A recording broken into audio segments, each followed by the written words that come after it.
Sorry കേട്ടോ, കുറെ delay ആയിപ്പോയത്. ലൈവിൽ നിന്ന് കണ്ണെടുക്കാൻ പറ്റുന്നുണ്ടായിരുന്നില്ല. അത്ര ഇൻട്രസ്റ്റിംഗ് ആയിരുന്നു ഇന്നത്തെ ലൈവ്.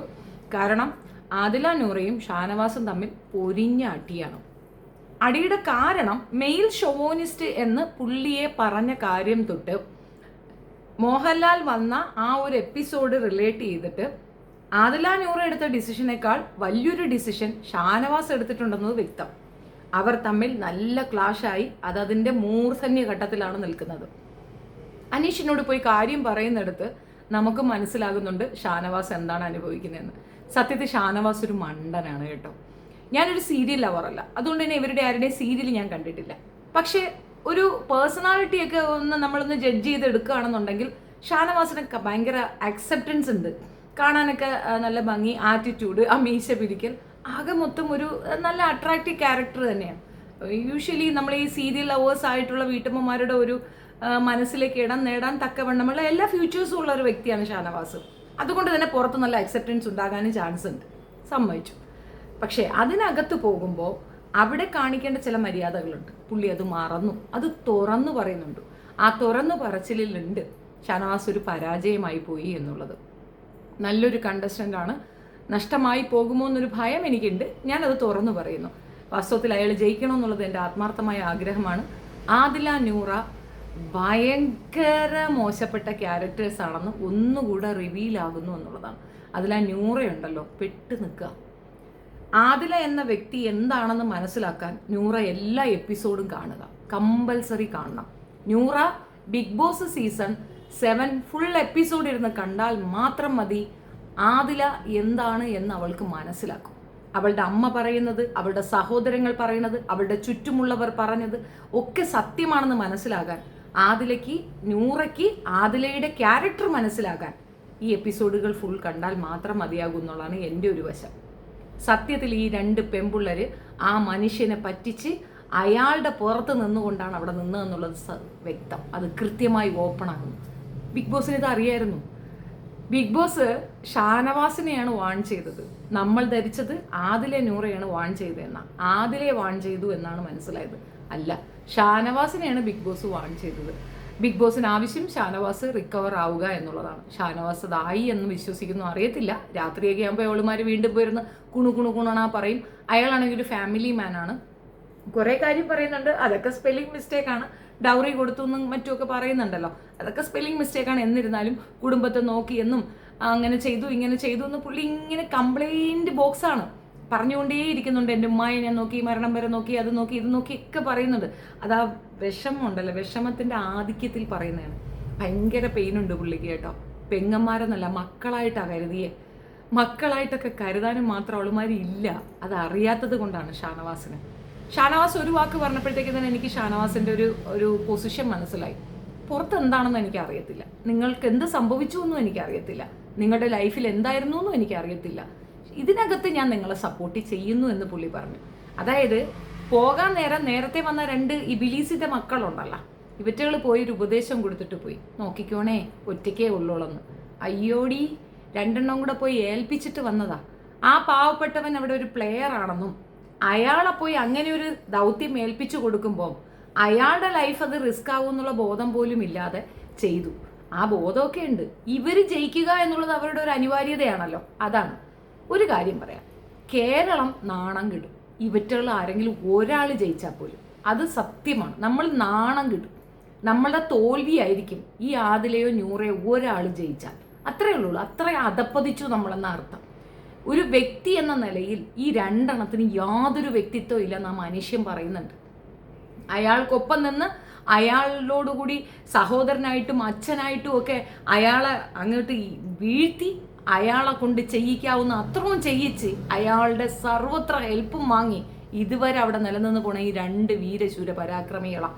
നൂറയ്ക്ക് അതിൽ വളരെ പങ്ക് കുറവാണെന്നാണ് എനിക്ക് തോന്നുന്നത്. പങ്ക് കൂടുതലുള്ളത് ആദിലയ്ക്ക്. എന്തുകൊണ്ട് ആദിലയ്ക്ക് എന്നുള്ളത് ഞാൻ പറഞ്ഞുതരാം. ആദില ആദ്യമുണ്ടായ ഒരു ടാസ്ക് ഉണ്ടല്ലോ, ഈ കിരീടൻ ടാസ്ക്, അതിനെപ്പറ്റി ഒരു വിവരണം കൊടുക്കുന്നുണ്ട് അനീഷിൻ്റെ അടുത്ത് ഷാനവാസ്. അതായത് അതിനകത്ത് സ്ട്രോങ് കണ്ടസ്റ്റൻ്റ് ആയിട്ട് അല്ലെങ്കിൽ സ്ട്രോങ് ടീമായിട്ടുണ്ടായിരുന്നത് അക്ബറിൻ്റെ ടീമാണ്. അക്ബറും ഷാനവാസുമായിരുന്നു ആ ടീമിലുണ്ടായിരുന്നത്. അന്ന് ആ ടീം തോൽക്കാനുണ്ടായ കാരണം തന്നെ ആ ഷാനവാസാണ്. കാരണം ഷാനവാസ് ആദിലയ്ക്ക് അത് വിട്ടുകൊടുത്തു. ആദില ജയിക്കട്ടെ എന്നുള്ള ഇത്, ആദിലയുടെ ടീം ജയിക്കട്ടെ എന്ന രീതിയിൽ വിട്ടുകൊടുത്തു. ഇതൊക്കെ അയാൾ അവിടെ പറയുന്നതാണ്. ആ ഒരു ഭാഷ ഞാൻ കണ്ടിട്ടില്ല, എനിക്കത് ഓർമ്മയുമില്ല. പക്ഷെ വിട്ടുകൊടുത്തു എന്നാ പറയുന്നത്. അതിന്റെ കാരണം അടുത്ത നീക്കം എന്താണെന്നുള്ളത് ഷാനവാസ് ആദിലയോട് ഡിസ്കഷൻ നടത്തിയിട്ടുണ്ട്. ആ ഡിസ്കഷനിൽ ആദിലയ്ക്ക് പിടികിട്ടി. ആദില അതനുസരിച്ച് കളിച്ചു, അവരെ തോൽപ്പിച്ചു.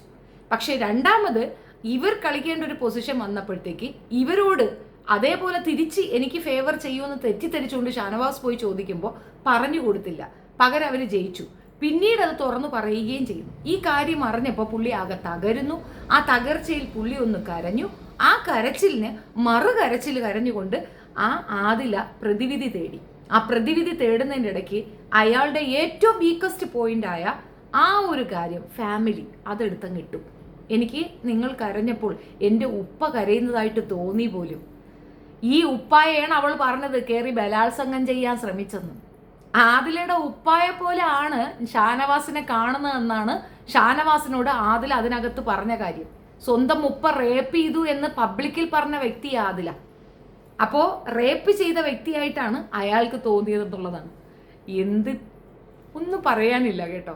ഷാനവാസ് ഒരു വിഡ്ഢിയായി മാറി എന്നുള്ളത്, തീർത്തും പരാജിതനായി മാറി എന്നുള്ളത് ഷാനവാസ് തന്നെ സമ്മതിച്ചിട്ടുണ്ട്. അതിനകത്ത് കഷ്ടം തോന്നുന്നു.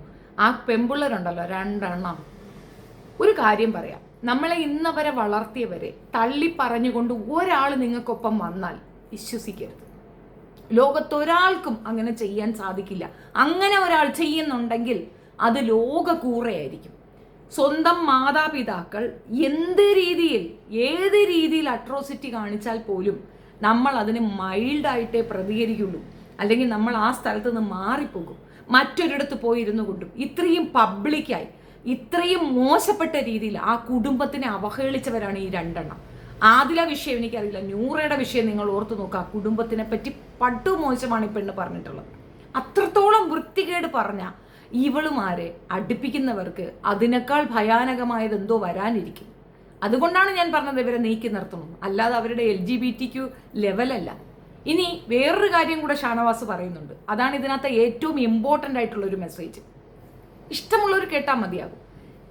ആദില അന്ന് ഞാനിത് എടുത്തു പറഞ്ഞപ്പോഴും എന്നെ ഒരുപാട് പേര് ആക്രമിച്ചിരുന്നു കമൻറ്റ് ബോക്സിൽ. ആദില പറഞ്ഞു ഈ നെവിനോട്, നീ ഒരു വൃത്തികെട്ട കാർഡാണ് കളിക്കണേന്ന്. എന്ത് കാർഡാണ്? LGBTQ കാർഡാണ് കളിക്കണേന്ന്. അവസാനം നെവിൻ അത് തുറന്ന് സമ്മതിക്കേണ്ടി വന്നു. ഞാൻ LGBTQവിനെ പ്രതിനിധീകരിക്കുന്നതല്ല, ഞാൻ സ്ത്രൈണതയുള്ളൊരു പുരുഷനാണ് എന്നാണ് നെവിൻ പറഞ്ഞത്. അതെന്തുകൊണ്ട് പറയേണ്ടി വന്നു? ആദില അങ്ങനെ ഒരു സാധനം അവിടെ കൊണ്ടുവന്ന് ഇട്ടതുകൊണ്ട്. ശരി, അയാൾ അത് ഓപ്പൺ ആക്കി പറഞ്ഞു. പക്ഷേ അത് പറയിപ്പിക്കാൻ ആദില ഉപയോഗിച്ച പദം ഏതാണ്? വൃത്തികെട്ട കാർഡ്.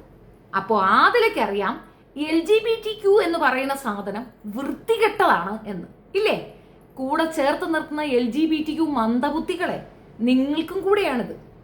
നിങ്ങളെ നാളെ ഇവൾ തള്ളി പറയും.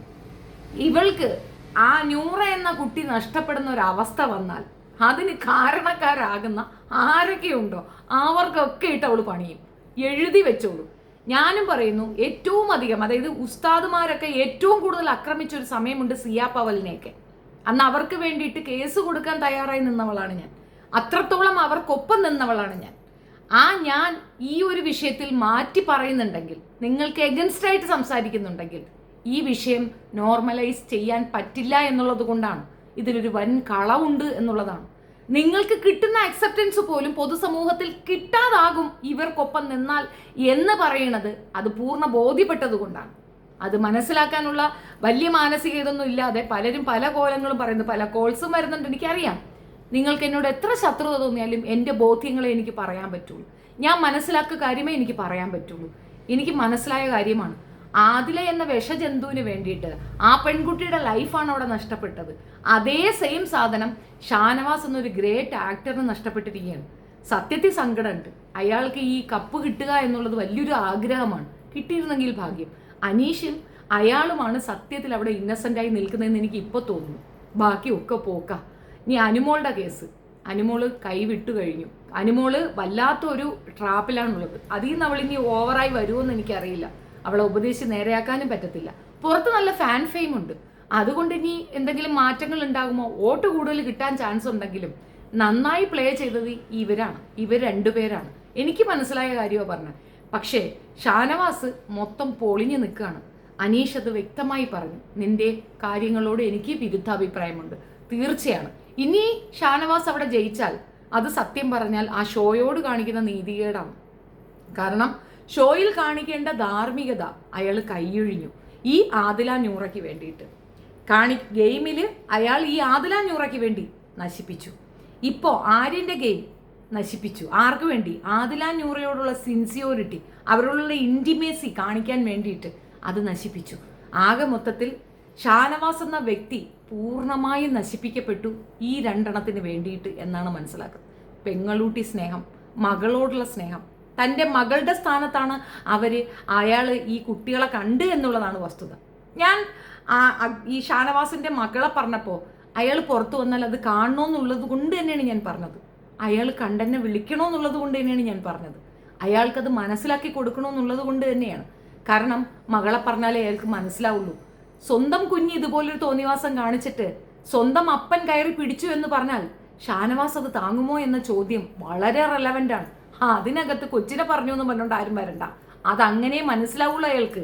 അയാളും കുടുംബത്തിനല്ലേ പറയുന്നത്. ഇപ്പോൾ എടി പോടി എന്ന് വിളിച്ചപ്പോൾ പറ്റില്ല എന്ന് അവൾ ശക്തമായി വിലക്കുന്നിടത്ത് അവളുടെ ആ ഡുവൽ പേഴ്സണാലിറ്റി കാണുന്നില്ലേ? കൃത്യമാണ്. ഇനി ഇവൻ ചണ്ടിയാണ്, ഇവനെ ഇനി വേണ്ട. ഇനി നിൽക്കാൻ ഇവനല്ല നമുക്ക് ആവശ്യം. ഇനി നമുക്ക് വേണ്ടത് അക്ബറാണ്, അല്ലെങ്കിൽ ആര്യനാണ്. ആ തിരിച്ചറിവ് ആ രണ്ടെണ്ണത്തിന് വന്നു കഴിഞ്ഞു. അനുമോൾക്കാണ് സപ്പോർട്ടെന്നുള്ള അനുമോളെയും ചേർത്ത് പിടിച്ചിട്ടുണ്ട്. അവരുടെ ഉദ്ദേശ ലക്ഷ്യം കപ്പാണ്. കപ്പൊന്നും അവർക്ക് കിട്ടാൻ പോകുന്നില്ല. പക്ഷേ ഉദ്ദേശ ലക്ഷ്യം അത് തന്നെയാണെന്ന് ചുരുക്കം. വെറും ഡേർട്ടി പ്ലേ കളിച്ച രണ്ടെണ്ണം. ലൈഫിലും അതെ, ആ ഗെയിമിലും അതെ. ആര് രക്ഷിക്കുമെന്ന് അറിയത്തില്ല. ഷാനവാസിൻ്റെ വെരി ബിഗ് ട്രബിൾ. അതിനേക്കാൾ വലിയ ട്രബിളിൽ അവിടെ ഒരു വ്യക്തി ഇരിപ്പുണ്ട്. അനുഭവിക്കാൻ കിടക്കുന്നതേ ഉള്ളൂ. ഇതൊരു തിരിച്ചറിവാണെന്ന് തിരിച്ചറിയാതെ ആ പെണ്ണുങ്ങളുടെ ആ ചുറ്റിൽ പോയി കുത്തിയിരിപ്പുണ്ട്. ഞാൻ വേറൊരു വീഡിയോയും ചെയ്യാതിരുന്നതിൻ്റെ കാരണം ഇത് കണ്ടിട്ട് അന്തം വിട്ടിരുന്നത് കൊണ്ടാണ്. ഒരു മിനിറ്റ്, ഒരു സെക്കൻഡ് മാറിയാൽ നമുക്ക് നഷ്ടപ്പെട്ടു പോകും ആ കണ്ടന്റ് എന്നുള്ളത് കൊണ്ട് കുത്തിയിരുന്ന് കണ്ടതാണ്. മുഴുവൻ കണ്ടപ്പോൾ മനസ്സിലായ ഒരു കാര്യം, ഷാനവാസ് ഇത്രയും ദിവസം ഫേക്കായി നിന്നു എന്നുള്ളതാണ്. ഫേക്കിനെ മീൻ ആദില നൂറയ്ക്ക് വേണ്ടിയിട്ട് പലതും അയാൾ ഇഗ്നോർ ചെയ്തു. നെവീനുമായുള്ള പ്രശ്നം അയാൾ പബ്ലിക് ആക്കുമെന്ന് പറയുന്നുണ്ടല്ലോ.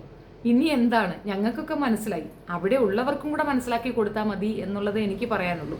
നെവീനുമായിട്ടുള്ള പ്രശ്നം വഷളാക്കിയത് ആദില തന്നെയാണ്. അത് അന്ന് തന്നെ അയാൾക്ക് മനസ്സിലായിരുന്നു. ഇനി എന്ത് പറയാൻ?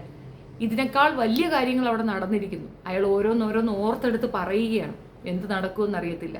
ഇപ്പോൾ അനീഷെങ്കിലും അയാൾക്കൊപ്പം നിന്നാൽ രക്ഷപ്പെട്ടു, അല്ലെങ്കിൽ ആ മനുഷ്യൻ മനസ്സ് തകർന്നു പോകുന്നുള്ള തർക്കമേ വേണ്ട. കരഞ്ഞ് സങ്കടപ്പെട്ട് മാറിയിരിക്കുന്ന ഷാനവാസിനെ കാണുമ്പം ഭയങ്കര സഹതാപം തോന്നും. മനുഷ്യൻ കുരിശ് വിലയ്ക്ക് വാങ്ങുമെന്ന് കേട്ടിട്ടില്ലേ? ഇവരോടൊക്കെ സഹതാപം പാടില്ല എന്ന് പറയുന്നത് ഇതുകൊണ്ടാണ്. അങ്ങനെ ചെയ്താൽ പിന്നീട് കിട്ടുന്നത് ഇതുപോലത്തുള്ള പരാജയങ്ങളായിരിക്കും. നമ്മൾ തന്നെ പാതുകാക്കണം. മറ്റൊരാളുടെ നമ്മൾ കൊണ്ട് കൊടുക്കരുത് നമ്മളെ. എനിക്ക് ഒരുപാട് അനുഭവങ്ങളുണ്ട്, അതൊക്കെ കുറച്ച് പേഴ്സണലാണ്, ഞാൻ അതൊന്നും പറയുന്നില്ല. പക്ഷേ സത്യം അതാണ്, ഒരാളെയും സഹായിക്കാൻ പോകരുത്. നമുക്ക് വേണ്ടി നമ്മൾ തന്നെ നിൽക്കണം. മറ്റൊരാൾക്ക് വേണ്ടി നമ്മൾ നിൽക്കരുത്. അവർക്ക് വേണ്ടി അവർ നിൽക്കട്ടെ എന്ന് വെക്കണം. അല്ലെങ്കിൽ ദേ ഇതുപോലുണ്ടാകും പാവം. അത്രേ എനിക്ക് പറയാനുള്ളൂ. നിങ്ങളുടെ അഭിപ്രായം കമൻറ്റ് രേഖപ്പെടുത്തുക. ഞാൻ അടുത്ത ഇതിനകത്തൊരു വീഡിയോ പ്ലേ ചെയ്യും, ഒരു വോയിസ് പ്ലേ ചെയ്യും. അതിൽ കൂടുതൽ നിങ്ങൾക്ക് വ്യക്തമാകും ഞാൻ എന്താ ഉദ്ദേശിച്ചതെന്ന്. നന്ദി.